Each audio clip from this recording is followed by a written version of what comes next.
Kabar mengenai Bunga Citra Lestari alias BCL yang akan menikah lagi berhasil mengejutkan publik. BCL disebut akan menikah dengan pria bernama Tiko Aryawardana pada Desember nanti di Bali. Meski bisa dikategorikan sebagai kabar yang bahagia, beberapa netizen justru merasa kecewa. Ada yang kecewa lantaran BCL memilih untuk menikah lagi usai suaminya Ashraf Sinclair meninggal 3 tahun lalu. Sementara yang lain justru mengaitkan nama Ariel Noah dalam rencana pernikahan BCL ini. Banyak yang berpikir bahwa BCL akan menikah dengan Ariel Noah dengan santernya rumor mengenai kedekatan mereka. Dibongkar oleh Denny Darko beberapa waktu lalu. Memang ada alasan dibalik pilihan dari BCL ini. Meski saat itu Denny Darko belum membahas mengenai rencana pernikahan BCL yang diadakan pada akhir tahun 2023. Dilansir dari channel YouTube miliknya pada Senin 27 November 2023, alasan dipilihnya Tiko Aryawardana tidak lain berkaitan dengan kehidupan pribadi BCL. Sisi tersebut berbeda dengan kehidupannya sebagai seorang artis. Menurut Denny Darko, Tiko Aryawardana adalah sosok pria yang memang diinginkan oleh Unge, nama lain dari BCL. Tiko disebut sesuai dengan keinginan BCL sebagai seorang wanita, bukan BCL sebagai seorang artis terkenal. Pacar yang sekarang ini, Tiko Aryawardana, enggak tahu yang mengaku pacar atau enggak memenuhi keinginannya seorang Unge, bukan BCL, jelas Denny Darko.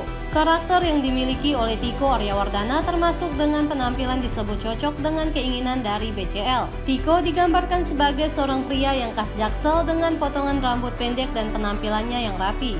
Cowoknya ini kalau saya lihat kan anak Jaksel banget, potongan rambutnya pontos gitu, wajahnya juga, tambah Denny Darko. Tidak hanya itu, ada keunggulan lainnya yang dimiliki oleh Tiko Aryawardana. Tiko disebut memiliki tubuh dari sosok seorang ayah yang mungkin dibutuhkan oleh anak dari BCL. Tubuhnya juga tubuh seorang ayah yang kalau saya lihat pekerjaannya dan semuanya juga cocok dengan Ungenya, seorang wanita yang kebetulan berprofesi sebagai artis, jelas Denny Darko kemudian. Sementara itu, nama Ariel Noah sendiri memang tidak bisa dilepaskan dari BCL. Jika BCL bersama Ariel Noah, hal itu berbeda dari keinginannya secara pribadi, melainkan lebih ke harapan dari banyak orang. Harapan yang muncul tersebut juga tidak dilepaskan dari posisi dan pekerjaan Ariel Noah. Sama seperti BCL, Ariel Noah adalah seorang bintang yang bersinar di Indonesia. Jadi bukan memenuhi kebutuhan BCL-nya. Kalau BCL kan harapannya sama Ariel Noah, ungkap Denny Darko. Sama orang-orang yang memiliki tingkat kesorohan yang mungkin akan menyamai seorang Ashraf Sinclair. Lanjutnya sembari menyinggung mendiang suami BCL.